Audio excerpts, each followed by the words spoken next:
ukodu nso bia na yellow ni e deeper nipedua na ebo nka yese nsu awe nti twe ana say ATP ni aka no nti yamba nsu no enye suban in fact yeah kronisio o ye tonsu atobi na no no mani nyina ansa bibi abe hydrate to bia na yenye of course ene kube join si bebre aba nte kube nsu wumpa nti say ordinary water no kra na onum na afno wa utumi stand by na waboku bi ape ba kwa na mi no bi anom because no so other minerals are eboa ma enisi nsu na ye nsu na oda Roma mo frank to anso e won say na obi ka say ebia niema won say mfifre fiu no enku kura na etim fifre bebre no nka yente ne sraso mo frank to anso akwala is exposed to this harsh weather oko school say na wo phone si se omo ho.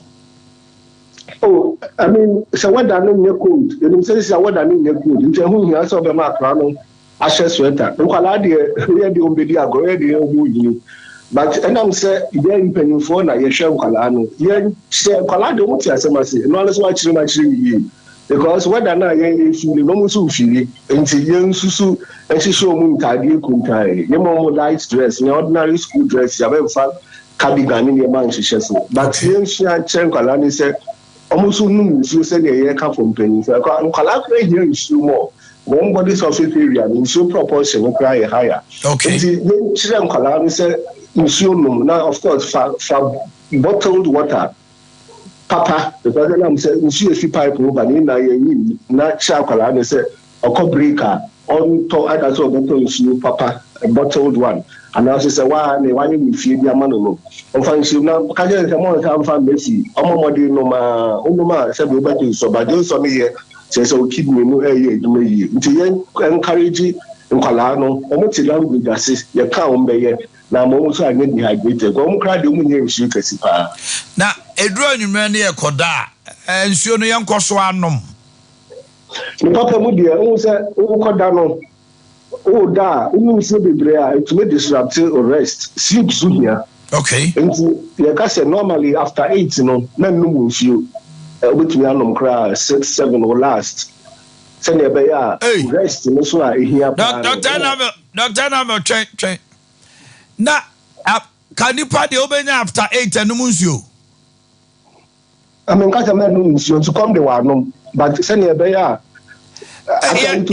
koda unim ya dwene ye say koda no bonsuo ebu okra 1 am sorry anu asa numsuo and anya ho if I subjective it sounds me can hear so no so bebre everyone will be able sorry adun so e ma sleep pattern is here disrupted we ba we sorry after you duma no pa no nti measure time a oda we dey e bia na oda 10 na ubetimi ajeji e bia 9 ho no ko no jai last issue but say na time a oda no me me adwini say normal person that baby that beyond that nti na tie ni say men no nsuo be bransan wakoda because yes I know be sorry sa na be wiye na am daytime no a disrupted health are we here no they are ejuma during the day okay it during this time no anuane be na dia boaye ma nsuo sir anuane generally there here especially as obia na fruits more fruits and vegetables. More fruits and vegetables. Season behind fruits and one time about coconuts. And it's very good. Yeah. Watermelon so anka bibia nsuo wo bia this is the time all natural water now balance it with fruits and vegetables and also a lot of water content. Also a cucumber say nsuo wo mpa. Yeah, balance something many but remember okay. That's the way I also explain. This is what's happening in more. Okay. Now, Pacho, weather is accompanying disease. Being saying, and our symptoms be a weather way the bar. Nuntine was say, oh, pentem ben. Asupitibia. Oh, we did kind of American. Once I dehydration, we want correct here, and my headache, and my dizziness. There's a Tibet me jow. When you super brew. Just because of say we see alcohol. Okay. Yeah, but the name of say girl we say about signal say you be found. Na na we see umraso. Like say e be comfort bebre we see o ya. We see na we see do so be jai. Men ko fa parampo we see do say we replacing faster than na nkan we. Na you say when the my dry no, you move your hormone the cough respiratory infections ba nkwala nti yanya aware of no na some max plan e be nkwala ba san say wo baby a e dusty na Ghana so baby be dusty ya man nkwala no si a say max ne ntwemu say the be a on get obi infection na say dust ni na infections ni germs ni bi na prevent you from getting respiratory infection even say meningitis as in similar reading to start when the weather becomes hot and dry. Until you are a little blue, when you share, and so to an American hospital, my doctor and our health worker, see you, like I said, my investigation, anyway, and so watching us. And yeah, advice I'm working with each other to route your quite now before to the corner, yeah, check up. And while here, he teach you a bit of your fan, a consumer water. Dr. Anthony Enamo, medasi anope. Medasi so. Okay. Dr. Enamo will come for Noche Teaching Hospital. Na yete so twetwe nkomo no. E say chiame enum. O say ede basumu a. Nsam ni nyina no yamoye ho ban. Ya hwe ho ye. Sam nsu ho anope mabotu. Maboboto no tu enu anwumre ne mabobe 6. Enti ye nom nsuo no nti usu nom bi ye Ghana form pension no just say no ma just say ni minima wa kodu pempensuo bi ansa no akase o chale ma min pension bi nom obodi di wie kura wo nom nsuo obu no ma from morning to evening na nsuo nkana no wakọ ba bi kura ye twitwa watermelon no me William de yede onom nsuo da bia na no apapai na nani ma we say gan fresh body no ensio open fresh body enye nku e ma mutie me kosrasra nku bia whether we see nku mfifirete wo no se wo sra kra e dangerous because wonsuo na ekọ enti wa no papa na so num nsuo se de be ya obetimi akọ ajanan so na wanya free bowels enu free wono ma o so num nsuo mansuo men yem pensio num sei to the anka kra na pa anka no so say acid enti enkonom anka bra woni die what did you awie watermelon bi apple bi ana say enema bi ensuo wo mpa no na wadibi let's keep healthy keep ourselves healthy anya sa his stroke aba also doctor say omunya cases ene na ewa unu obi to abeto kuhu nyina no obo on ma o si di dwane saa obi a o tipaye no we doctor say every day unum su e be kakra etipaye na betu ayira ayi penifo fere bibi ese asorobene utitimi dwa we e be so wadura shato uhiri mu nyina na e betete no munsuo mo why kwala nketo anu so mo mfa nsuo nse on bagim na si tu ise oba wa no nsuo no why na yentimi moye ho ban ketua no kwa mani no smart kwala de onya kaso won sha okodware kra na hye no gise oyi ti entete mofra no na ye ma omo enye nye sa yare ne sha ase a media mi suro kra no meningitis heat way esremfo kwa de omo kwa de ya misuma omo cerebrospinal meningitis abrewe ne CSM a dana deeper wosrim the doctors no Ghana services ho na who say stiffness o kwanti say no asati yetiti ase utwa o kwantwa na o kon sene a ka ho hospital and transa wo ho no ma ase wo fa ase pese juju bi ni ade ka ho hospital and try no mo man ko kana his stroke no ebetima kun within seconds osoro moaye ba MC. Now what to say? Now go proud mo. Doctor who you there? I say no so boko. Last week you buy na. Yeah, me too. Last week at this time ya na Jumedie bi di mako pie nkran. Oh, okay. Ntina. Okay. Boama etina mo hwe niam ba. Ma enti wa no pe. Yo o mai Nyankopon Nyankopon nhyira pa. Na no pe ye de enchia kese e free Dr. Ba aso ye e di ama yahwefo ene etiefo enyina. Se Nyankopon ye adom na ye betena se na eda adwoada ne duru anopase ya. Na ye nipadua no wapomoden yare na etete wo no ha wo no. Ba bi a wodi wani bekyere na wobenya ahoto ene ayaresa no. Eno na ya na ye ba abekyerew ewo sompa afidikasi so abra ni abra nyina no se obi wu sebe na se ye kye na japade a mesrew hwiri na no otim ana apoma na efese de kura na yentimi mfa mu obi a ekire se yare enya adepa fi se pani bi enu ana se maami bi enu ana obi enu a waye na wela ode yare ahyem se mi wu a yare we ye me de ye mfa ma me ba abra nipa kro no so beje na kire se yare enya adepa wo se nipa yedidi akire esososo edebo abodin enu nti obaji Dr. Ba number no said ye be ya yare a ye ka ho asem a adokuru nipadua no ama wo de dada mu a wo ye ho hwe enye yi no obaba baji eduro ana haban eni ayaresa na wo de akofie ama wo so onipadua no yare na firi mu amwanya ahoto number no aye 0244 988 004 0244 988 004 and it was 0244 08 34 82 0244 08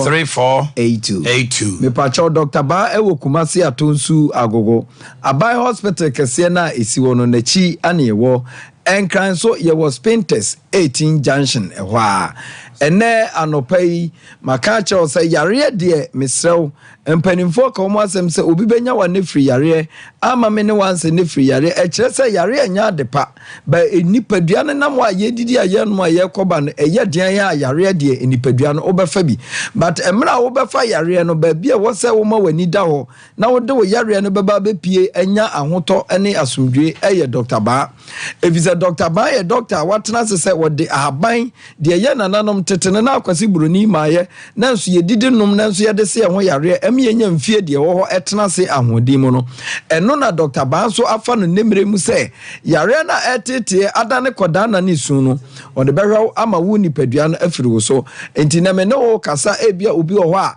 enne wanante ama ebia wanya nkwanhia ama ne namu dompe ana kasa mu abu abra ne abra nyina nipa bebre enya nkwanhia mom na dompe ana kasa ho ka umahu se watam ade akoma entafo maame ana obi a ebia sabe nanse no ye no ma bi no de akoda no ubahu se enche na nipadua no kase no na antoye na akofa ohaw bebira mawo enti na nipa bebre no ye wo omo na afe omu ni dam nanso enam kwanhie omu nya ya omo ama Dr. Ba wa omu di chinchiri babi nti ena ama nan na ekuta omo no baako awa ache baako ensa na baako awa ache baako ena obetumi ahu obi na nsam na bua mo antoye na nsa na ko ayisei ni nyina afiri se wa ama babi papa wa ma ba bia ebetimi ahwe kase ni ye ede ahaba to so no wa ma ho eno na no pe me kamfo akira wo se wanya nkwanhia ma wo namu dompe ana wo nsamu dompe kase ehu aka enipa wo so de bra no ye Dr. Ba da bia Dr. Ba si de yan ne se enipa dia no ubenya kase na yesi mu abuo ni nyina de abepie na so ye ho se wo ba enya dompe ne kase ni nyina bepie na so ye ho a wode na haba beto kase ni dompe ne so ama nansa chi nanan ekono ubehu se dompe na nanke mu abuo no kase na nanke ho aka akokɔ ho no na Dr. Ba de ahaban atoso enti na no pai de meka kire matiefo no mahwefo se Dr. Ba to ne nsafro obi a wanya nkwanhia ma ne namu dompe na kase abuo ne ho ba bia kase aka ho aka no wode bepie na so ye a doctor se wode ahaban ebehwew ama dompe ne kase na emu abu ho aka no ama ya wabamu ni nyina no obehwew ama ho ato anopai na ye ka maame baako eba ye ho last week ana obae dwoada na ni week pepepe one ne ba ana bae na ye ne spinal cord na chika se no ana ye maame ne ya na maame na chini abre pa na ne ba wode ne bae ka kire se enura ne maame na nom ene ba bi ede ne maame na kọ ene ka wo mo aba na nye adeketoa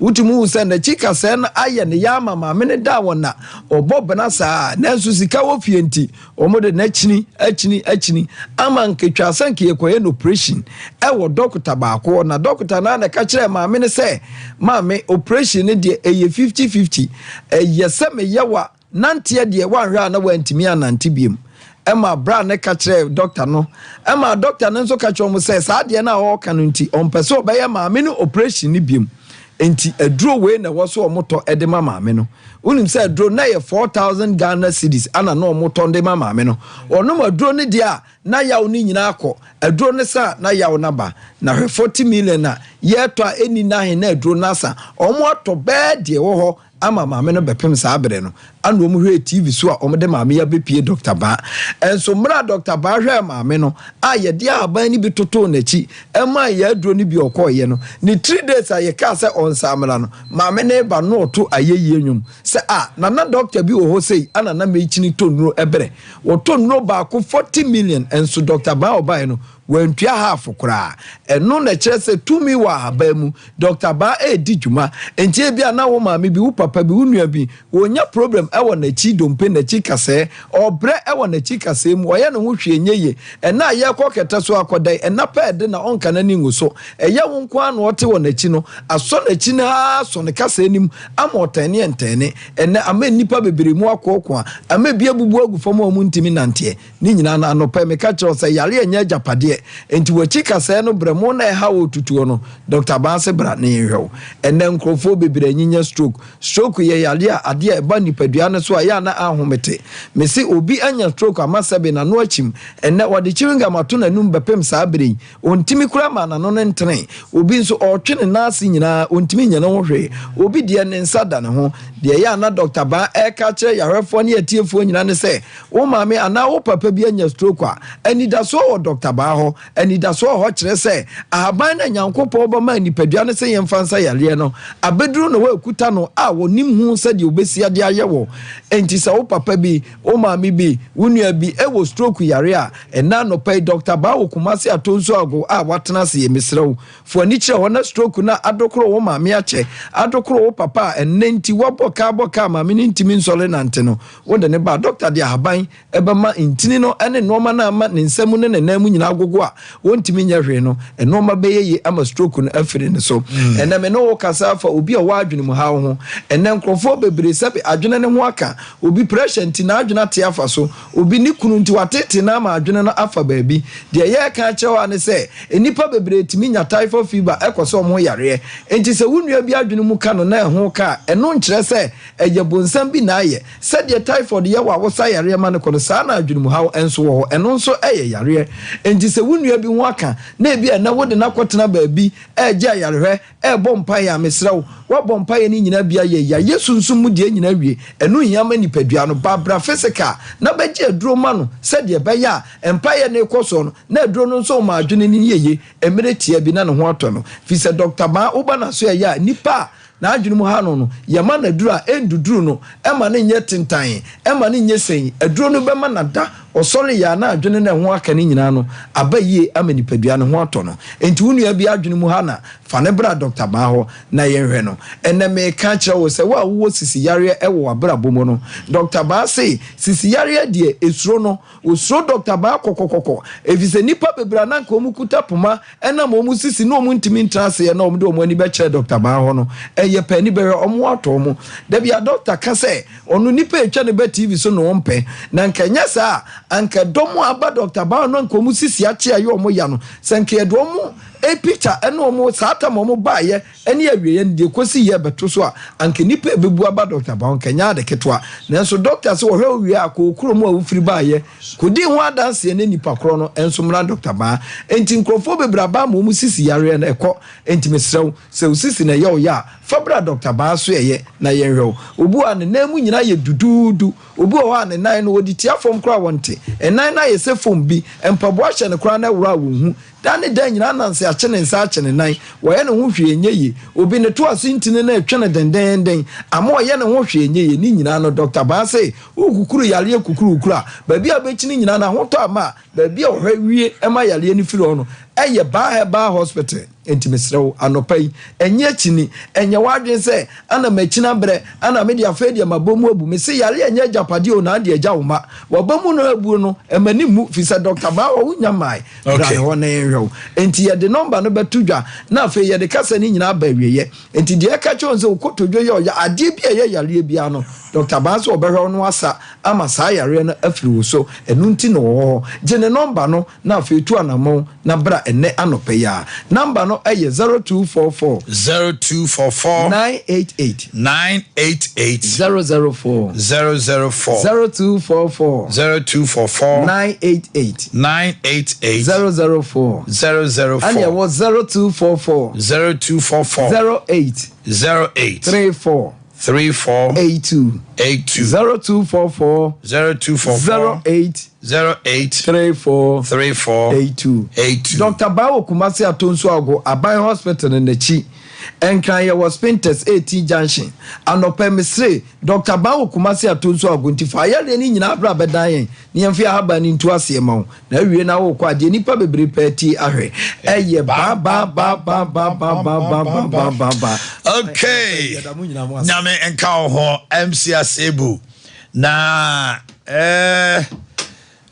anope ofa kojo besai ofia na ye ne ofa kojo andwetwe nkomotiawa na ni nyina ne se mobekaya emretiawa bi na yesi mo se yenua ba Dr. Grace Bodu bamowo ende ne konson abemoano amanei wama abusia radio for abeseno ye nyina ya to abeseno ofa ye emo achemo akwaba mi da si eburu na mpom te say mpon de se nyame nkum mi de mi wo ho na nsoso ya anesa meba mame emobo aniema ba ko mienu bi so ayo bafo amankwa tia bantuma hene na bai ma twiriku ampem odikan entotro so man hene na na dubofo kwawo otumfo jas hene bu abasa bai ma ose kodwo otumfo mamsin hene na na mponsa kwa nwoma hene na na tsede hene entire Kronti division wo Kumasi Traditional Council Nana Jedu kuma nini autoso 9 amache bare hine Nana se wabo nso autoso mienu abankro hima no usu koto autoso mienu tumfo dabo ase hine na se tutu amache bare chidom hine na se kwame amache bare jase Nana kansa dako amache bare achiame hine ekona busu apani August Mbedu wa abankro ekona busu apani Kofi Danso na na sa agima bawua bonsamfo otumfo aboafo ehine owo USA na usu ansa ko twea adaka bruso hine na boku tei Danso hine kokofu emponua hine na atakranche ya abankro Kronti na ya menu ya abankro akomu hine openi sebo wankase na afia fofie ye Danso mahine Danso hima na afia sewa ko twea hima na usu bosompem abankro openi ya mponsa o magazine ma me adwo asewa o hine yire ene abusua ni nyina se yemfanto monim se ni papa openi Samuel Kwakubu Adu asante achim domi abra eno madam akosia sewa dia tonani free Belgium abedu na jedu kumanin amache bare hine wono ena sisi ebe kase woye okunani a wodampem otia apaso ni nuanom edoso na asem ni nyina ne se Dr. Grace Bodu Grace Gift Herbal Clinic odano no enei ye de to manum se nyame ya adomo a eye 9th March ye di independence ni wi a ne memene da no enna ye nyina ekono busuafie wo adwoso abankuro adwoso abankuro eye ufri adwosoman senior higher wo ko wanim kakra bia kuro na to aso no ane abankuro adwoso brono keke abankuro no ya etse adwoso brono saa kwan na wofro ya usane ya abankuro nie honomo ena Dr. Grace Bodu free ti honso so ena abusua no ebeye ufusumama no wo Glorious Assemblies of God na yewia yakokora no wo adwoso abankuro cemetery abusua ba betenase eye 9th March ewo abankuro school park every donko kopim donsia na kwasiada no yasako na asia sorry wo Glorious Assemblies of God nemom abusua ne bade a baby e de da no ehonom na abusua betenase kwasiada no nemom ayi kase ne de ye no hemfa abankuro school park ofa ye sama se ye ni ye pia wo anotene so okani ba owura dubu achenso sebe otiti wo yi ofa re wo semo me ba kro wo kase ben ye FM je yire ben o papa ne bo na su ewo josonwe Pentecost josonwe eda dubu ache onko dedi eni secret board nso ato ane yo okwa aka kire ne so o ma hene so o chia no na eni se dia wo kan ye no sa pepepepepepe krata no so akenkan so wonnim wawie hume basisi na dia wo mu ne se Dr. Grace Bodu ayie no ye be ye ne da korope ene se asante amamere mu no so bi wo bedu kraje bedu dwan na se ne ben firi mu da de obedi nka firi mu no ye kan se osodo dokre se ka mamre kwan so pa no we nki yenye yimpo kada krubini atena se mandua ho ye mo yimpo na nso so wabeye so nye abusia no wabeye public figures an ye kan public de wo kan edom nyina dia so hu no enti se anya sa wanhwa edom no bedi e ho yaw ese so mbehwe ne ni achi no mbejam no eja no kwan enti ne sabusu atena ase no yese nananom amamre kwan so no mama ye dakro ye obenimbo some de to so 9th March that's right yeah no yewia enti se bia on say ye taye nimpre no antobu on so be ba kwasiada no obeba no na kwasiada no nyesa akura anka de wo kan ye nke sese nka me bampo enso so enchiremu kakra sa wo adwen so be ba kwasiada ene na twapro na wo ba me akoda ase ene se bra no pa ne enko na ase aso ye wia no ko na ase wia ye ntena se biem ntena se na to aso ye abusuan konta ye abusia na mo fra no family gathering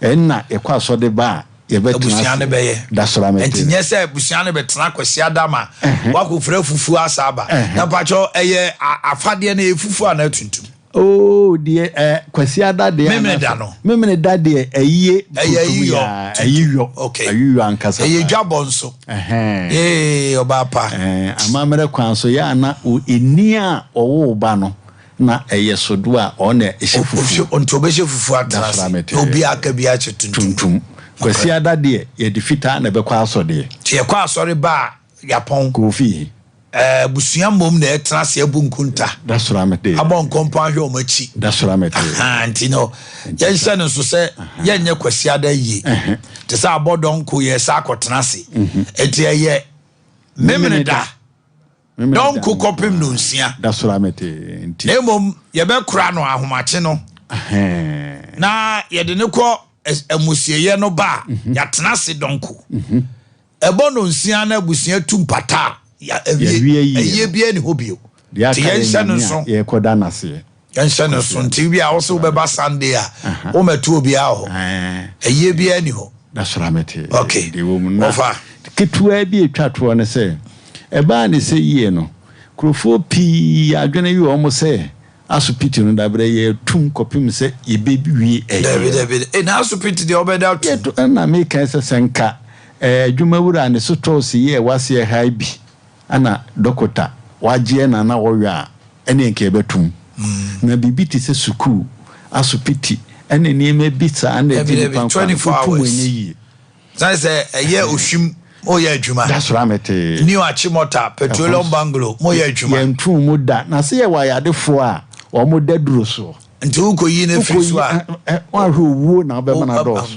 so ye kobrewo nso a yenso pafenam nti yentu efiri ne ekosi ebre be ye na ye be ye no a ana bia ada be ye ye da ko ni da mi ho so aye de be ba be dan na me ya de amanfo a ye be kama amanfo ho sa me do bia nkwaje na duro se na wo ya de nso abra ye be sa wo ya de na de asemo wo ho nyina no dokota onkodadin ya mo meboa mo ni nsumom ebra no so a mo meboa eye we ye dwabo enya asem kuma dompa free Ghana ani abrochire ni ade ba no wada sefui mo nyina ye be ba dodo mo nyina ba bos ene na dijuma mfie wo o church nyina ne na dijuma na ye ba so dijuma di nso dini huni odini huni enti uwo no ni enko na aka ye aka mo pa wo se fie enti wo de se bibia ni a mo mfra me no mai wo penchire mo ni bie mu a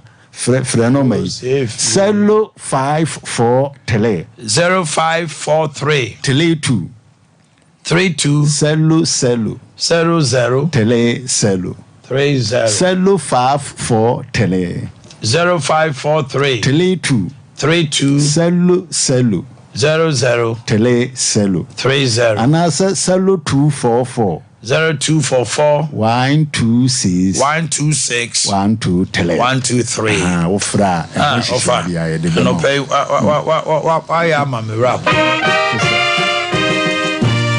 so dia no ka ope ayidwum bi agya ka me panyum bi dia asebu si ya me se aduane aduane bi nka ma no da ofa fi sa bele be pim sa amere sokodia na da me ye ofa nyumi na we are safe Dr. Grace Boy du koda di say we jeje o bodwom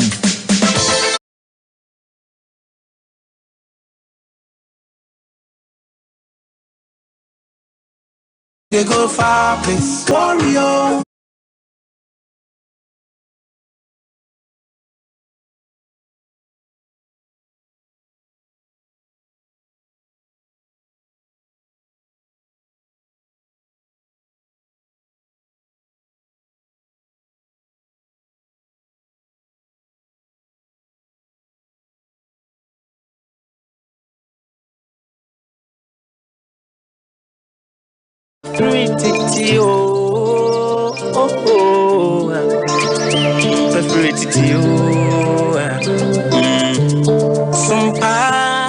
FM and TV and market yapa some dia sasiso and many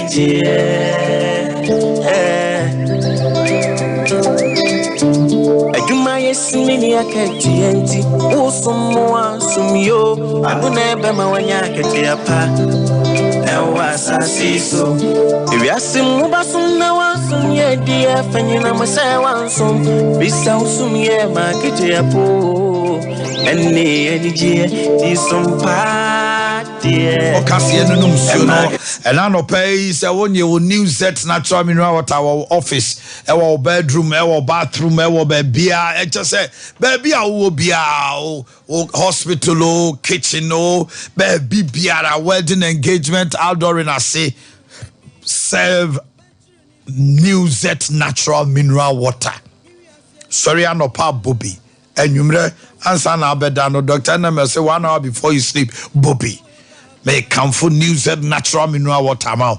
Bremen West Brukutu Junction, Chrono Main Road, over here, Honomo, Atomic, Ashoman, and Matt Roberts, Ewo, Sunyani 0244 620294, 0244 620294, and 0208 183018. Dimpa Natural Health. said Dr. Siwanya peptid gastric, Duodenal GERD, acid reflux, H. pylori ulcer. Bra Yasia was second floor, Wallace Towers, the Chem so menshia kwande so.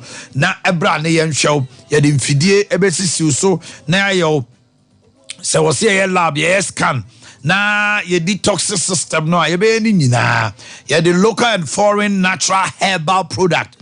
And ya de be show your number is 0245 11 84 34 0245 11 84 34 0246 744 744 0246 744 744. Na Provident Insurance, man, you are covered.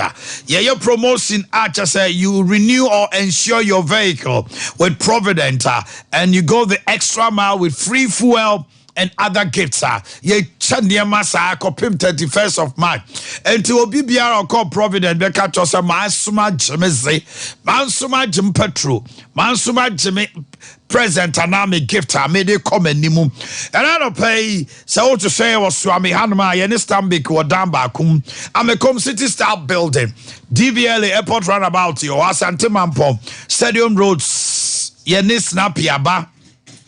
Ewo Boise, Chairman Caesar, so for line over here, and Coco Station. So, Fred John Bands was 0501 457 139. 0501 457 139. And 0200 234 806. 0200 234 806. With Provident, men, you are covered. Afei mame enkamfo kanjin and magic drinking water. Hydrogen rich minerals like calcium, magnesium, potassium. It keeps you healthy. Afei hydrate you to dodo na wonum nsuo na no. Esaso ye antioxidant it contain minute molecules. Enti to bo body cells no mu ema nsuo na de ba fie wo mu nyina odwum emma wo wrinkles enti ema body ne kama. Obi a wo all saron no ma me bo ho ban pa bo wo yefru no ho ban enti anopai so oba no musia me kamfo kanjing and magic drinking water amount for 0241 449191 0241 449191 0507 379474 0507 379474 Yawa Brema UGC Anata Funi Road Abawa Road to Junction wa Coco Nado Krowa we have 3A co capsules 3A co capsules 3A co capsules TNA uko bebia Colinak Danny Eba bebia also pe 3A co capsules and they say US Spain's na asasi koko na se enka baba ntu timinom ko adwuma emma constipation so da 3A co capsules upendo support afre 0546 107 107 0546 107 107 anope yetwitwiri yesen ye the Ashford toothbrush that brush papa and the Afri-Fresh herbal toothpaste aboso. You can't be a new bomb to cheer gum bleeding a jai, kaka a jai, yes, kanka in every hole. You know what da ye kasa fresh breath. Oh, you will not get a fresh breath. Obi kasa gusukra no ni ajenwa sako henenim.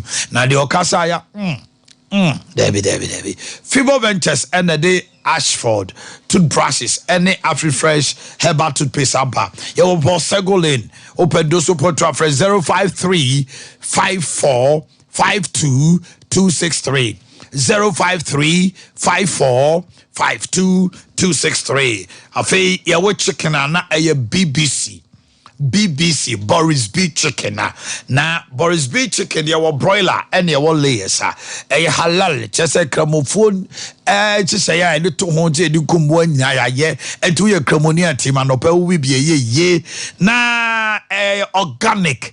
As it says, no steroids, no antibiotics, no vitamins. Enough protein. Just out to say 1.6 kilograms, out to say 1.6, 1.4, 1.4, 1.2, 1.2. Ya wa tie, ya wa ne sre no ho, ya wa ye na tabu no, ya wa ne bo, and ya wa fillets no kwa ni twi no say, ya wa fillet, ya gizzard, ya made ni bisu ho. Enti Bantuma High Street any Presbyterian Shanimu, a headquarters no Aswase Market, Santasi Runabout, any unity or edition anymore. O book of do any actually a doom no. Poku trading wa doom SG more top high. Shell Body Johnson. Fresh 05-444-44453.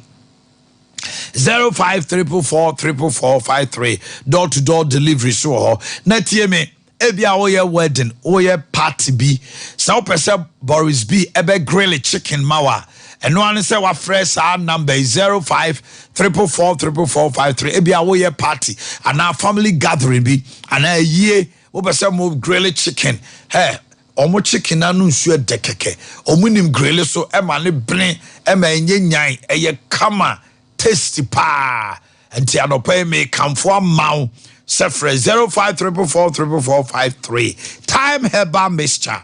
Say malaria pa de. Say udidi I wanted de. Say uhonama boho now go to Jeki Kabomu. Uhia time herbal mixture. The obia jatumu. The obia kase. Say pa malaria said tontom nakawo. A time. TIME. After time HH ni mixture the capsules no so. Ya yen said ye be ya ebe boost to your immune system. Na ma support. Onipa wonkom wo mu aye immune system no asojafo no. Omo na boban. Eti yade bi wo ma say say bi kura timbegu. E ho a wo no maduru na ekọ. Eti say immune system no ne ho nya de na. Hey, tontom ka wa malaria. We kia wa na wona wosene no. Enne fifisa, enne we o honya den. Da bia so nkotojo kikabom. O here time HH herbal mixture and capsules. A quality product. Aye dey abedwa so. Fresh 0244 417 0244 417 669. Kennedy Digital Satellite. Kennedy Digital Satellite. I know from 70 inches television up to 75 smart and curve, tabletop fridges, chest freezer, deep freezers, microwave ovens, kettles, blenders, cookers, your air conditioners 1.5 to 2.5 horsepower, your powerful home theater sizes in Nabi, fufu pounding machine, domestic and commercial, petrol and electric, your gas and electric popcorn machines, your sewing machine, industrial, any washing machine, commercial and domestic. What the other say, Diniba say open home appliance, Kennedy Digital Satellite. Kokrobite Wager Old Barrier traffic lights na si album here. Adum first floor, Family Plaza Dino, Patasi Soap, Adum House, first floor, 0244-385128, 0244-385128. 28. Just give us a call. Nani anjo chinkomo na bibia anya day. Enko so kama emfa emmaw. We are sa machine na so prescribe aduro kra e de ma wa bebo. Ura. Amen na obo se wa ko hospital. Ene me confirm as atwema tachima kwada so. Kumasi ha ya kwada so kwa so. Atwema tachima. Ana race course nhwe ni mu okajetia. Fresh 0277 001234 0277 001234 and 0241 367 341. One more egusu amesaba. I'll be telling you about Diamond Diagnostica. Meka Tony Saka Smacho na maka abe heba so ehu asmacho. Sam radio Mr. Moa bet and death for enipa bebre na person omo ye passport. Nipa bebre na omo no this year ewu a yeso onkofa ne death certificate mra. Na bia onfa nko gigi niam bi kra na onfa nko ye letters of administration no ne ade say ne papa ewu anani mama ewu anani dofu bi ewu. Na de yetete say birth and death amanfo akọ be 3 months ni omo ba na kobra na birth certificate kobra obu onu ma chese oji di akoje ni passport di akope ne visa eno susu abe bu achi bidin a ne amanfo complain pa na minima de kro azante ebo a asa na pa no beta ase ya report no say report ni say upese okoye website a obebre wunya bi na hwehwemo kakra ma ye say Facebook na ebetwetwe mo si asa ni nyina idea na asa book no mo twetwe mu atiti ama na the website omo asa birth certificate paper tiano omo si asa bebo so mi nseni amanfo di ho akoni abasa be chance mu no ya me pese idea o ya ebeju aban sika bebo me ba are book no ye no he na de Ghana he na ye no the asa say asa amuchirimo amusi asa also better that in a tia bi say Go kaya say brown bisa. Ah, say the color no. I say near Dumbi asa. Omusi asa. Na nye ne bebo so mi nsi na manfo di ho akoni abasa abako na libo ko che no aba. Ebre bi sa na si passport book asa. Oh, sa ne ma we ya na. Oh, eti better that Ghana ha one da no. Befende. What's a busa I cry? Say when you just birth we are what we are the other what did they day? As that better than that is a local government. There be it should rather be foreign affairs, Anna. I ain't found it better than that. Monsieur Mammy, once a year criteria any other case. Say, oh my, a Ghana, a penny director of better than that. No. So he will be a fairly. By over the houses or you like a jacket, and I can be usually Dino. No, my catcher is open today. We cannot tolerate this anymore. How can you sit there? A dear, a year hot cake. Your friend Mrs. Herrera, Register of Death and Birth. Madam, Bolidini, you, ma'am. Henrietta. Lamte. Registrar, birth and death. Eti Madam Henrietta. Asoma womu kewati. Se paper no. Paper na ye de tro suma nipa ne ka se owo birth certificate no any death certificate no asa.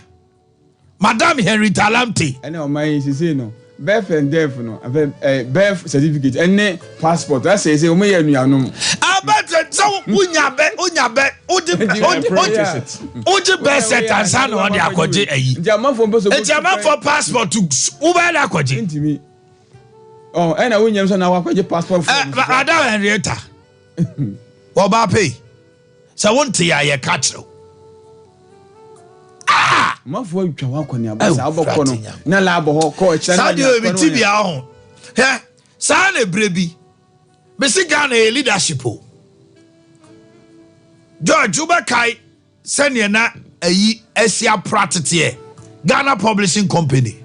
Yeah. Unim say o may introduce you omo ye pilot in Ashanti region. Last 2 weeks no more start here. What are they doing? They want to decentralize it. Na obi koye gazette na just work on crying. Any sanya mani nyina no. Almost started. Oh, they've opened an office. Almost see and chebi omba be biano nti. They will come for sensitization. The same way na health insurance thing.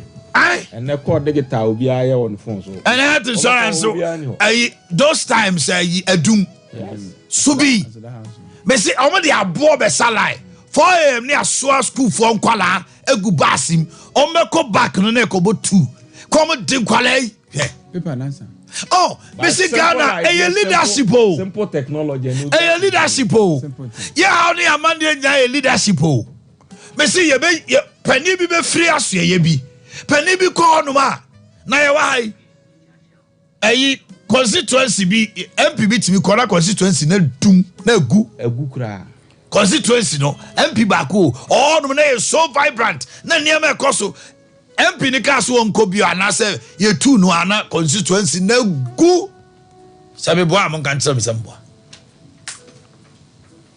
sa na institution ye betim de obi akọ education no akogu education amai ni e de obi akọ energy no agu no obi akọ energy no aye niye local government minister bi betim aba na district assemblies no flourish na ekoye ba kusu betim aba I said district assembly kra omawu me say leadership everything in Ghana me say leadership na nye leadership na our dey leadership obi be fa oba bi yesi wonye kra na oba na mana bra bo sie oba na yesi wonye no obi susu sa oba na de be ma obi won be kontokwa ama baako Abao, me say Ghana Publishing Company, David Asante Koho. Me say that compound okra ayo time so obeko. Meanwhile, near was CEO's board of directors war Ghana Publishing Company for 8 years. It will be called, I say, hold there as our banner and I don't pronounce them. Yes, Obi rejected David Asante Koi, Bote, Dr. Usuansa, Omuko, and the Konokwe machines, state of the art machines, or Motimi acquire, or Modi Yen Niama, and the majority Nana Kumianko State STC, Nangui. Yeah, the Vanet for crab attache, I know who. And your mind. The rest is my leadership. My man Henrietta came. So when they see you or whatever, see what general ye. We knew channel papa dear. Paper. I would see an old now. My friend, no one trading. One match with the entire amount for cook. I bet 3 months. Now, there 1 week, 3 months. Wow, look at this. Sometimes so embarrassing. Bobusano, Bobusano, no conferences, no one in Namha. It's a performance contract. I buy no. A sign our own fanya Jumayana Miano. I said, Oko District Assembly, Chief Executive, the Winimua, or Chair Common Fund, my assembly, IGF for the day. There's no initiative. There's no mindset to create anything. Me say, Ghana. Me, if I become local government minister, baby, I am going to see I will urge the parliament to scrap a common fund. Our assemblies need lazy. A lot of assemblies are sitting on gold mines and they don't know. Jotua the Ocha no. At this CB to be banner assembly no thrive. Now ultimately a projects. No bisusu ewo ha no si ho. Na disability fund the classic aba no odi. Ye ni ara na nkrofo di disability for sika. No near. Mr. Ghana, a leadership. And not in 2024, to Obama leader, or creative mind, or ye innovative, or better creative be out of the blue. And yet the normal old system, ye yanko. Say, my system now go one no aqua patch, kakano, adjust kakano. Hey, baby, I do we are see. And yeah, oh my, what's always we are president of my main cabin in there. I mean, okay, some in your president. What am I saying? I want to be mammy, sir. So, mammy president. President, cover Hamana in you may. And then, come in. Hey, oh, yes. Now, maybe your president one day. I am a baba and any poor my soul more tank on the more Mukufi in the dospa. Me zini pedi bruta. I'm a penny, I'll do watch it. Because, how can birth and death, birth certificate, 3 months, people are and you want free more or more person of great letters of administration or lawyer more say there should be a proof of death. Or qua only be. What's up? I'm in front here now there. Lawyer Kwaba. I just want my say be aboko there. I'm out on boko. I don't bad there say.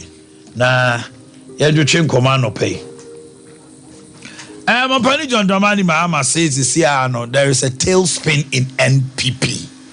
While the tailspin is a 24-hour economy better Popo Bribria Chimon. I feel glad the Nema or Kikaso obey 11 free or obey Bakono crowd say lean government. Lean government of 50, 60, no? And Bakono crowd say, oh. Adeya es gracia ni ade all of a sudden or tin and ya. Ahopopo ni ade jafede about me anso so onu su ba obey the same thing. Amate see MPP, you are in disarray. You don't know what to do. And I'm home post say che. E just we nyina no or catch the Ghana for say he is ready. He is ready and ready to lead the nation. O man him da asem amenchia watiefo na amenchia wahwefo ba bia obi ye hwe ni musa kokwa safo Jesu be kansa obakro ni bibia 24 hour economy no oba am the time be man no wa kire 24 hour economy no sir o me why not o do time me ma kokwa safo Jesu eh na say they got afo nyina peti 24 hour economy emu nchirichiri mu omo so be ko ahayo anajo ikanse omo se ko be di bufuo ni wa cha anajo omo you say rempe mu asi edu na mu agina simpie so antentam ase yɛ dunketia they say why no so ba be kyerɛ 24-hour economy no asa omo di communicate abase your mama na be kyerɛ bibiem na ne de omo keka na yɛ sɛ enti omo meka kyerɛ sɛ de obi aka yɛ bi anyansa nim afei na your mama de nkyerɛ mu ba omo bɛka ne saa yɛ bɛte ase na so obi bɛka sɛ why ready no krado no ɛnyɛ yɛ ano ne yɛ de ka ho ale sɛ odo ano aka sɛ ma yɛ krado no de wo kan I also am ready yɛ ka aban a wayɛ krado a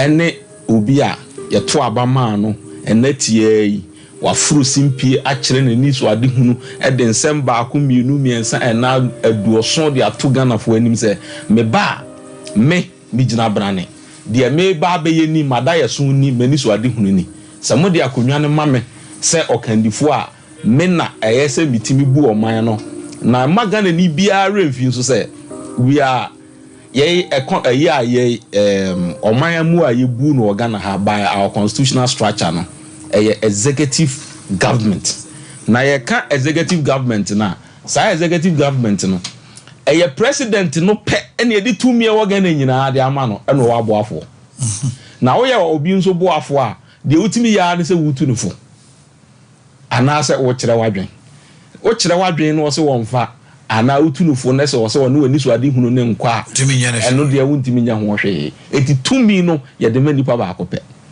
eno nti ɛna yewura jomama ebenya akwanya abra ye prof mes gugu ye no wo se no spare driver enti Ghana fo ma ne kwan ono kwa de no abɛyɛ driver no abusumi nsia a ono amu owu amena ba bedi ade abusumi nsia wo se wo spare driver ye ma ne kwan no fa the main driver ye de ma no and obey the main driver oba obi ahu the results and ye de ne call Ghana for anim say Ghana for me audit no na omo nkyere say ye de ne to aso biemu ebe yi ana enyi yi no Ghana for overwhelmingly to no twene say wo ye do die akonwa ne biemu a enyi yi wasa ba biemu say ensa ama na akonwa Ghana for sa to no twene e de na ma adwene say the third time Ghana for deliver one na okaso why ready a e de na ma wo ye ready enka anya hwe wo de wonya akwanya akotena nkyɛn yɛse da me de wo tie kyerɛ na nka ehunu mu pa etinka de wonya akwanya wo te nkyɛn anya kwan ahwɛ da me mu ehunu kwan akufu ado ne ba omie piepia da me ohunu ni nyinaa enti kwakwada ho enti wahu enti yesu mu fidie wahu ni nyinaa mu no atimi atena nkyɛn a ma mfidodo yi a wo de atena nkyɛn no wantimi anso da ye ba akose na 24-hour economy nya dae so na dae a yentimi nkyirem tie se enkofa Joseph Mrana dae no so da yentimi nkyirem ya kofre Joseph ni ya se dunketia ba ya wetimi nkyirem we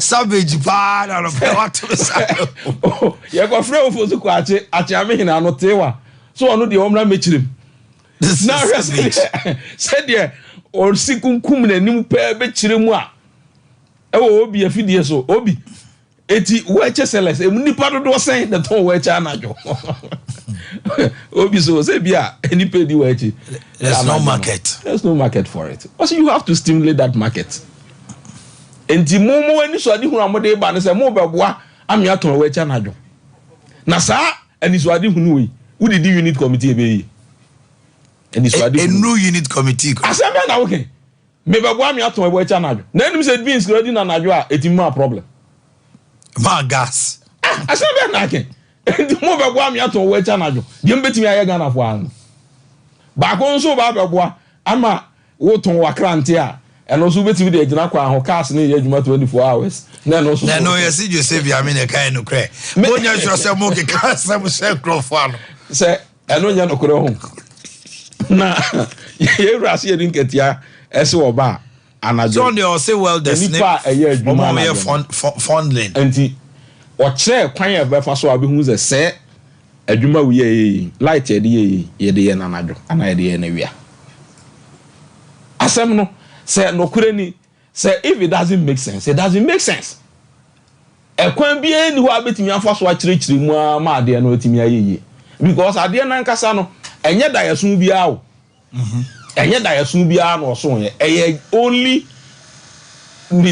out of blue and the basic ni trim no kan ena pani nso odi anim akwa asem ma yemfa kwa bi so ni nyina mo an defend ba yen go defend no at least they should have been smarter senko omu nyina be conclude na mo akwa tenase na mo bu adwini ya yedi ko 24 hours na ye nchire mu ende wo no aso da ye na aso nchire mu ni eno de nkanye obi asem na de ma wo mo asem ne ridiculous na magana fo mfa wo mo serious a magana ni bia hu se de wo ka no enye wunim de wo ka no ene enchirichiri mu a mo ankasa mo de aba wa hwe wo mo organizer a wo kotena Peace FM I think say Peace FM okay FM ayi na na host na ya kese ya man the class won chirichiri 24-hour economy na say I don't know say nana ya kese mo ye radio no epon na nka no studio no be da ho na another batch so aba be no so abeto aso nana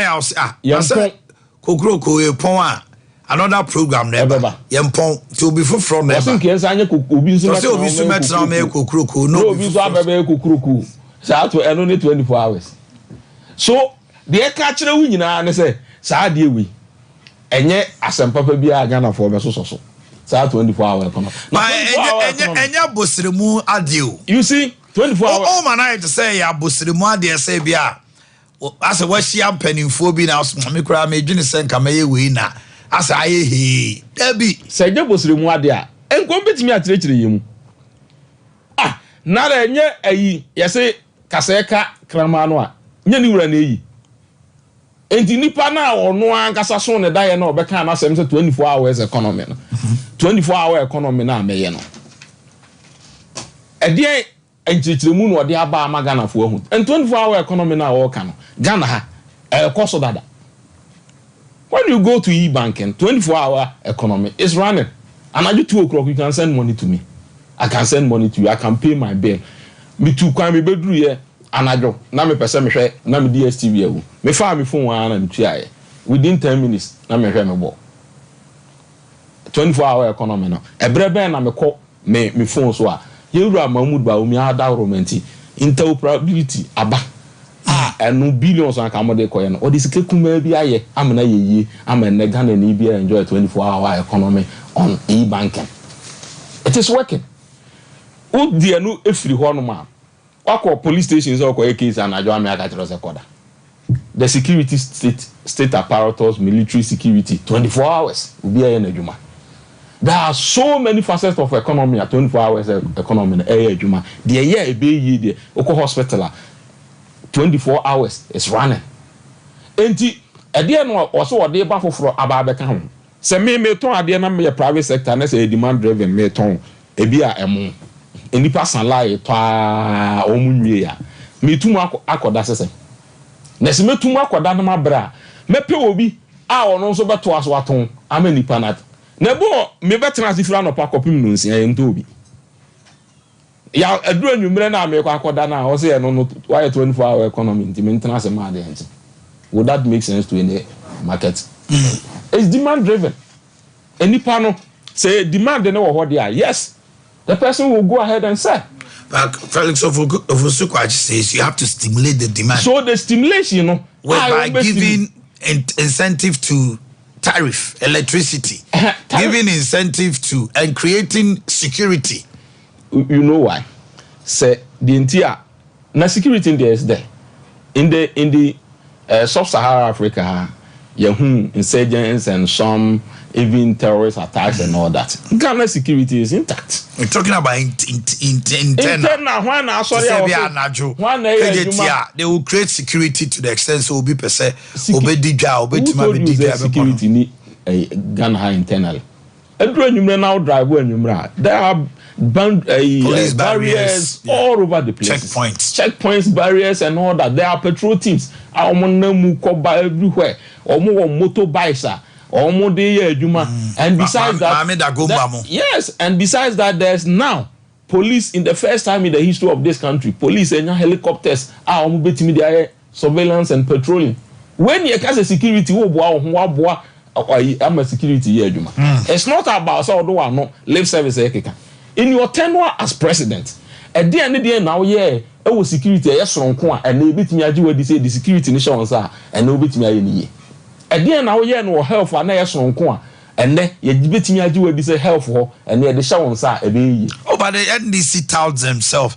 I'm not holding fault for them, but because as of Virginia, they talk about Legon Hospital, they talk about 37 military hospital, they talk about starting Kumewu Hospital, starting Afaris, starting I think Asewia, Asewia was on the grounds, but at least they acquired the land. I can send it. For Mina, they started. Oh, the my sika at 2 hours the bed. On my 2 pass, I would now you do 2 million nations. I said, what do to meet me? Oh, we do the hospital. Yes. I been be anywhere. Me Tranhanamkas NDC buy, they perform 0 or one BBR. Then now nobody will even take me serious. Okay. No, but the person can say. Aban bia beje sika aban bia beje to obeye kwan obeye obesi dan obesi hospital obesi bridge say na KT Dubai nyom the wakre om de bibio me bia Dubai Circle Dubai so na that credit cannot be taken away from them sa infrastructure na there obia obeye bi but ye kan amamu a amamu goes beyond bricks and mortar see enkosi dan enkosi we it goes beyond that. And this what they say policy in the say the rationale. Now the two former obia benefit. Say Ghana for nyina bi na ne e leadership. Oko health insurance or renew or card. It will take you maybe days. The stress you go through and all that. E penny bi na trance no odwene. E no hu say let's go the guitar. And then me tena ha na mabo I think 920 or something.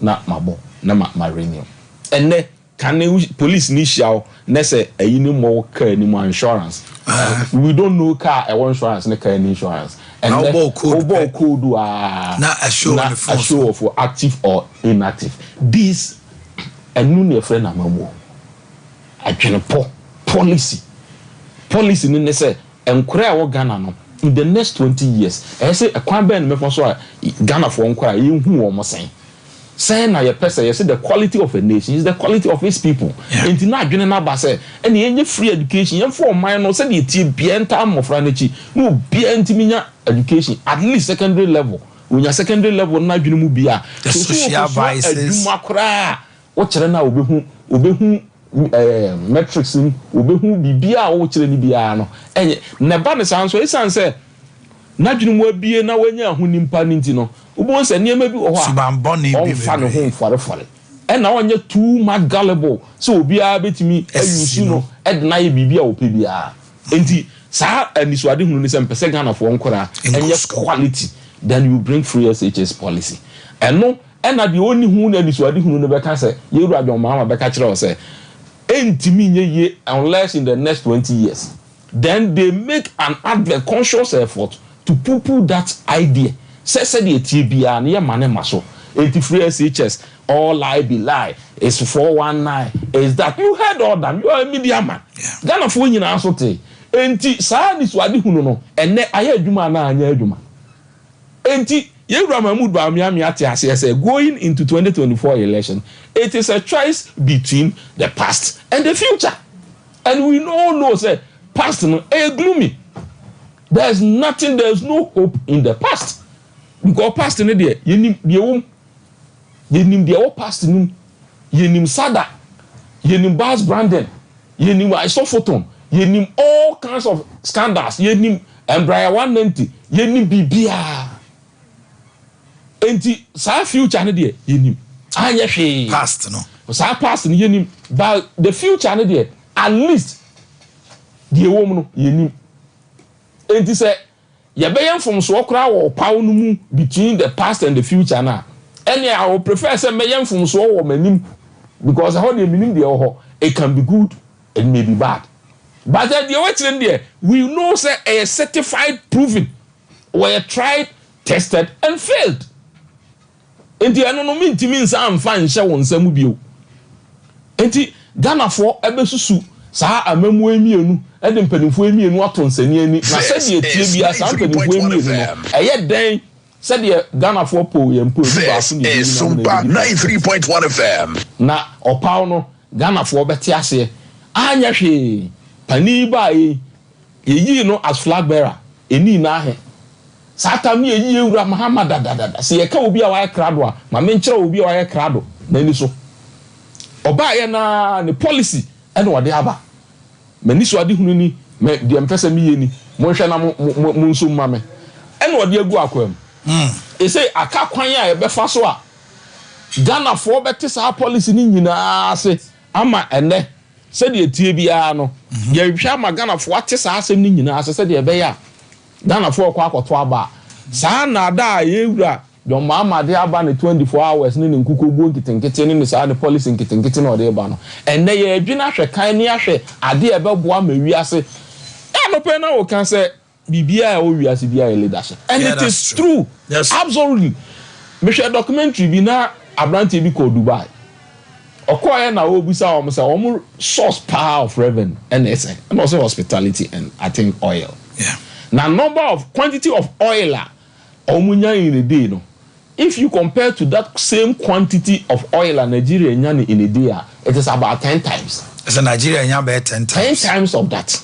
Now what and she say a good kwamuni said there o my Dubai na na obusa papa ne say what is the difference? And the difference is that you have all the resources, we have the leadership. You have all the resources, but we have leadership. And the guy couldn't have put it any better than that. It is a usika unya no necessary sika no empim ho edu na so obi etimi ahye ni kuro ti say na wo de ti say ya. Then you see say leadership akani no na ya hwere ti akani ya say hia and say why na say ebreye wo mu owan ni so ade hu na ene the contemporary world ewiase ani so ade hu ekobam kuro mu why na betimi move Ghana e de na kode ewiase ko say ye because see ewiase nyina ekọ digital ewiase nyina ekọ science ewiase nyina ekọ in the former you say human interfaces and all that now it's missing in every dispensation. Until why in the betimi dey alcohol. So if Dr. Mahmoud Bawumia is coming to build digital economy for this country and to move this country for its own circles now, let's say and he has demonstrated. So betimi aye am ehun say enema wo ye ni nyina ya na amanfo workers said Bawumia is now running away from economy to digitalization. How do you want to severance the two? Why the two are inseparable unless you don't understand it? Sama kwatena National Health Insurance for 2 hours, 2 days, and I renew my health insurance. Now I can do it in less than 10 minutes.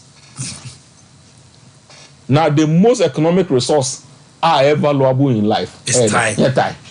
And if I can save that 2 days for 10 minutes, which economy is better than that?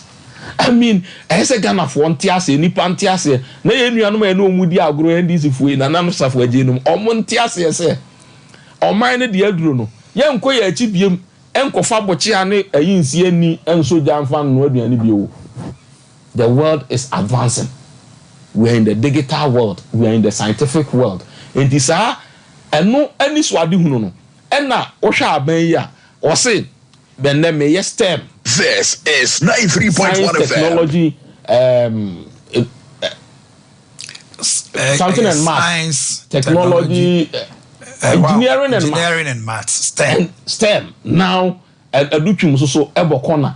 I want also push that agenda to meet this government demands. Digital idea, digital innovation, and also the STEM neighbor. Beyond STEM, no, almost there's this vocational for the vocational TVET, and also it's coming on board. We are Germany, it's our TVET. We SSC now you push you to any of the hospital. Obekwa baby a person call obi koye bus driving, obi koye carpentry, plumbing, then that trade, that profession obi akokoye ne de o pass out to our juma na oguso anawoye. And sa theory ne sa general as ni ade no, it is going to fade away with time. Ko human resource ye fa HR ba ko se dwuma HR ba ko na wa. Let's we your sister da baby mu na HR baba but HR for some time go now no stress ọtọ ọdẹ na na oku eti HR ba ko ye fa na mfi ahen na ọdẹ te ho but how your technicians you need technicians you cannot do away with more less than 10 almost 10 yes ebi beba anopa ebi beba ewia and the group baby so you need a combined force of all of them to come and work for especially when you're having a live program. Yes. So this is where the world is going. We are seeing the duro no. Enti sa the atwam na ne ewura Mahama na niema okeka no still our die na ninte because sinani ati anka the we are say ko be duro ho. Now when the catcher say he's not into technology. Senka he will not introduce a 36 million fiber optic from governance is a continuous process. Oh, the conception of idea. And what's up near you? I said, well, okay, you got to fall by Satan, no, I said fiber optics. I said that. So, banana to us, you are not the brain. That project is not your brainchild. I buy this one about the 12 minus, I did it 12 hours. And you may have cost no to us now, better. Say, you reject projects here, or more a buyer, or the bomb for him. You rock for a son who die, see him for hospital, Kusia, when for Winkwa, for Winkwa. Our year who be who buy another to us. Yes, governance no. When we Nana don't go for buy, what but to us? A lot of them almost will be. So who takes credit for that? Mammy Crano, Abaya, me say, Messi dine, my crime, my way no. Oh, yeah, me poo. Me know ya, yes, me pay. But I know they enough for me to assess a quality of a government. If I want to assess the quality of a government, what I do is to look for your initiative, things that were hitherto not there. And your man, now what me are so die now the abba. Me man, now you need that. Send me a family phone. Now any transaction that be person me be I can move money from my account to my Momo. I can move from Momo to my account. I can pay everything virtually with my phone. At the next time, Obi na honest only one CD crowd and then phone kutana. The person is sorted. Provided so was on the phone so. Enti sa ani so ade hunu adwene yanwene hwe kan enjekere o ma de na ma abrochire ene Ghana what is the difference? The ma Ghana any abrochire difference be mu any their system that is working, their technology and their science and innovation that is working. Beyond that, and then abrochire different from here. Any pe abrochire ni bia na wa ha bibi ekoso ho bia na ekoso wa ha. But omo de no difference e wum ni say yes untimi ni bone na amfa ho ni and thereby ekroma ehe na abedura hu say surveillance camera esi ho all the joints their control room at the central police station omo hwe bibi ekoso at least the ehu bi wo ho say baby am gina ya ade noticed. If nothing at all, I can be noticed. Sa advancement ni na say ye hwe animu. Say ye raba omi abeba na otimi aba be biemu amasa ade no. Yakoye anim ni ani ama ahodo ne akese no ayepe. And now you just send location to somebody. How do you respond to those who omo kase? He's taking credit but not attaching himself to the odds of the economy. Say Nema economy ni more I say he's running away from it on the basis I say it's not never true. Any misconception. You see, Ira Mahmoud Bawumia will never shy away from the shackles of this government. The problems are but that's how people see say not at by all. Telling them your driver's mate. I know you're the amount for organ. And being driver's mate is the fact. When they name say Ghana executive arm of government or no enna a portion ubi adwuma ayeso way one or two minikuta and this how mate and the Mahama nya kwan edimate da and when nya kwan ISP driver da and when nya kwan abe driver da so we know him and we ono so oye mate and then there was kwanya say man me driver. Now no akwenya wosre no ene wose ogina simpi so no wo kire modern mu aban ya boyi nyina se de metimi aboa mi wura amena yeni ohawa yenya eni challenges a aban ni face ni na me aso so a me sere se mo nto aba ma me no so many so ade hunu ni de me pese me yini and of course we team ano mo ye adwuma fantastic and power bar everybody seems everything is rosy ye tifia ye timi sre hwe mo ye anigea but I can bet you that onkura ano mo ye adwuma ne ma bi wo ha direction bi wo ha be take omo no nya adwen that's true omo no nya adwen and this na tie in any human institution say aban betimi me ne aban na ye adwuma de edukura na wonye vice president per se edukura we minister ade bi ade amana say or implement okay say Adokufo and then the finance minister himself yes he was not ready for free SHS. That is the point. He said Nanadoma selected and you're selective. Yes. Only abandon Adrian but Adokufo crack saw Munchen after 2 years. Yes. But Nanado took it and I will do it. And almost a part of that by that time he was a board chair of SNIT. Yes. And this one the Odisi Calibamia the free SHS was a finance minister. Yet he says to no there and too early. Yeah, selective. Yeah, money people are threshold. I listened to the man very well. And he says, can you imagine government paying my children's school fees? Which I can afford.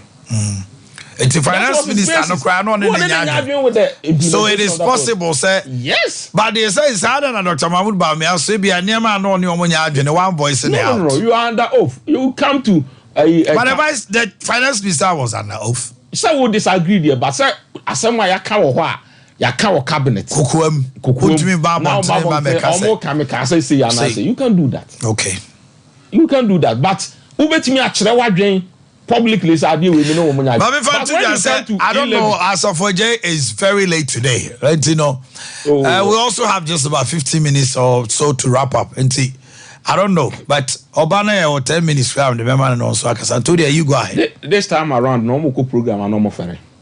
One more ferry. And this for not a Asafoje. And you are not oh, some mini Asafoje. I know that Asafoje is very brilliant guy. But the Americans say NDC food you know program no more ferry. Because one thing in the church 24-hour economy all right. Maybe share birthdays no I property electronics for the 24-hour economy to I mean sure say be a traffic be that as I forget they go just how already and then when you feel deal on fire. Okay. Tony Sack Electronics, property products. So chest freezer, deep freezer, washing machine, air conditioners, blenders, BBBR, electronic, property, no. Obeyan Tony Sack, a new Melcom opposite, Wahono, beer showroom cashier. What's limited is Usania, NC Karam Quantin Pomo Obuye, Samson Obuye, a war. Cocoa board runabout to Sunyane, Yeni Oe bus terminal, or baby a fabas Oe on Edition anymore, and a sphincter see your depo cashier and Cranford Nabitim Dominiac. So your number is 0500 309 309. 0500 309 309. Freya number to Chenkomo, my lady Diana and Chi Hamilton. Oh, and how I wish I could have joined them. So now Ghana do maybe a weekend. Just say weekend you cry no just see no weekend new obio no rest a year one weekend no cry bro and a week 10 years parliament man could be Diane I want to believe King David I want to believe everything went 20 Diane assuming can't say more mobile in us what Thomas is seeing you did so wonderful. Yesterday was 25th and Pentecost was then easy cry. I had a hint and I heard about it. Me say a wonderful pa.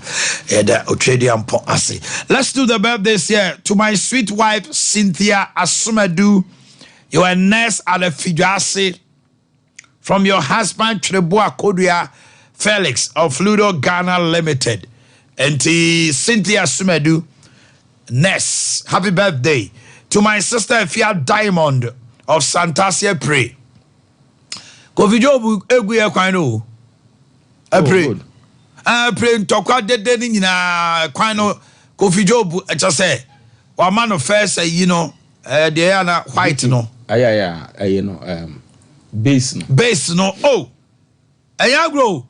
I got a snatch say menim say by the end of the month and I be na wotwi kra ye be hutum na Kofi mi say we kwana ya atoto line no Kofi jum ye kwana na gagraka na line them eno no me ni kro me am Kofi yeah okay yam ko anim Opani kwabna ponsa obasante mampon ojambo amase o ma otrin kwa ye ma woda pa Madam Joyce Dansua Dankwa oye cheche ni wotre the DHHS ukunu ene asumedu dakwasoa Kesbin Media. Happiest birthday to my daughter Nadia Mensah of Canada from Ketre Obi of Sompat TV. And a blessed birthday to my son Jesse Asante Boateng from your father Yao Boateng of Chronicle newspaper. Okay. And then Queen Star. Today is your birthday. Oh, beautiful girl. From your mom Aduchumwa. Okay. What do you make of Mo team? Especially committees nominee ade o maseti. You see, say you can preparedness and readiness. Na enema we num ne da di pefe we ni pass it na hu say enipa we wa krado say dwuma wo hwe no. Ya de man na the team ni nyina ready no. Yes. Kwaku. Na me cap obi na beji. Now about you men kasa bi o ma me fa time aka makoko asafo je. Na da we ni say come man be 1 minute. Na dey no be. Okay, me time no me ka so obakura me time no be man no cheche 24 hour economy no. Okay. Yeah, yep, me what just about 10 minutes. Koku ma me fama, ma me ntio. Okay, so Eddie kan. On my send document bi am. You see the lies are too much. Atrono doso. Ka digitalization. Ka say President Kufuor. Mama 2016 annual debt management report. Share page 31. Must share that take screenshots. No? So you just look at it.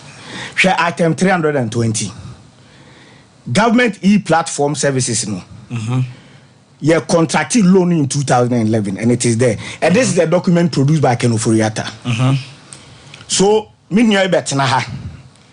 Ebe ka say, Jomama, na ono de onim digitalization ho hwe a, onim de oka. So wa confirming. Loan obehu tie data contract here. Data ye betu ya wie. Masan swap my pictures in our green book 20 which was published in 2015. Obehu all these e-government services no 2015 near or DVLA. Your GRA oh my betimi show TV no so a. And this was published in our green book in 2015. Dr. Bawumia was saying that onim digitalization wo den. O catch and say, yeah, lay fiber optics. Sata na ujina hen. One na enim say NDC a pencil and na ye tutu am na we fie chia ye lay fiber optics. Go and check what Dr. Bawumia said. What the MPP government has sought to do. And they say, Omo I issue licenses for private entities to lay more fiber optics. Yeah.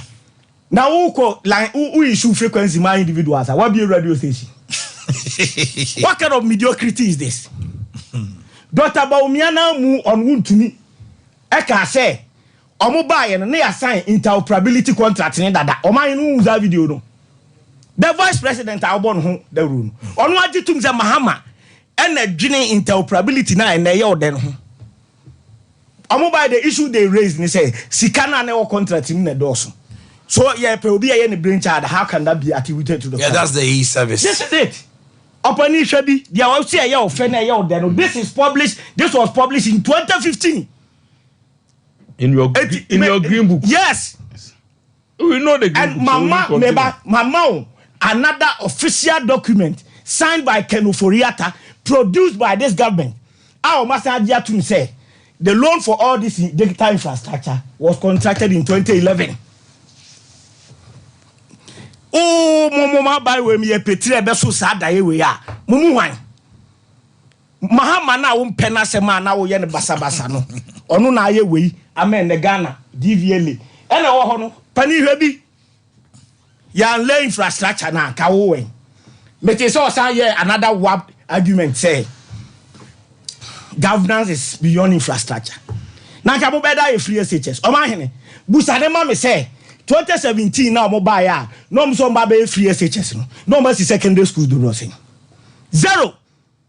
Obi and see dynamics why infrastructure now umuno. Obi and see why. Kawode, please. Please. One see why. One CS yan si dynamics wa garden kola no be konkuko boom free SHS here under trees o man free SHS here no school parks so appreciate that people laid foundations and aban bia ba obe take advantage na wato aso okay what you say here ntimi explain free 24-hour economy he said a lot of things but you dynamic time no Mama simplify the 24-hour economy here. I just won't say it's just a policy, a conscious principle. Be a buy what the buyer was why say what the two form. Said the buyer Nipani and crown cray war man muyo munuma or more per passer. They are willing to go beyond just the normal working hours. You know, we take advantage of. Okay. Obviously, radio here about 24 hours. I also won't say no mine. Who do me radio moda. Or more DJs from Bonnyman, don't you pay them? Yeah. So that cannot be. No, please. Yeah, can you run it 24 hours? Yes, radio. And radio is one of them. You can find no propaganda by radio 24 hours. Yes. See, television. From YT, now no bantima, one video nibi. I Bora mobile money vendor beer. Yadi gunpoint is an Sikanina. And no mind, let us be sincere. Mobile money vendors 537, 6 no more. Yeah, because they are afraid. Good. And to your mama see or bar. Obe provide security said the ebeya omo ananka first no ebebo yemfa ne say 5:30 and 6 hour pon obetimi awu say patrols will cost nti obi ntimi fa tuo megina ne so I go beyond that house won't ase and he questioned our successes under the security opening. Did I hear you right? Yeba Domama ba power 2012 not the entire numerical strength of the Ghana police now 23,204. By 2014, they are increasing to 32,116. The police population ratio now 1:1,100. 1:1,100. As opposed to Nibago, we Ghana for Apem so 1,000, yes, 100. Apem no ha. Yes, you be movie call 724. 1:724. That time, now UN benchmark is 1:500. 1:500. In case you don't know, the total of police vehicles are better at the Bekan Omupu. Yet 1,424. Out of the 1,424, 1,089 and an friend high performance vehicles. And an air tundrana. Nanam Kromwa. You don't know. You don't know. You sit here shamelessly and you want to run down John Mahama. You don't want to appreciate John Mahama. And your Professor Mills and who fire tenders are TDS Suda. Have you forgotten? Oh, those fire tenders now need to be Kosro. Professor Mills and Adeba Kruma. How many fire tenders did President Kofo leave behind? What are you talking about? Omayene. Meti say you nuanom PP4 we mu yes anu ya na me mobo. And you, like you said, NDC4 epupu free SHS. What was the result? We lost. You didn't learn any lesson out of it. NDC4 your master. So you want to also poo-poo 24-hour economy. Simple logic should tell you say, about your action and inaction can either affect supply and demand negatively or positively. Yeah. So like I said, if today you're beefing up security in Swami, you have a lot of businesses are close. And let me give you an example of people.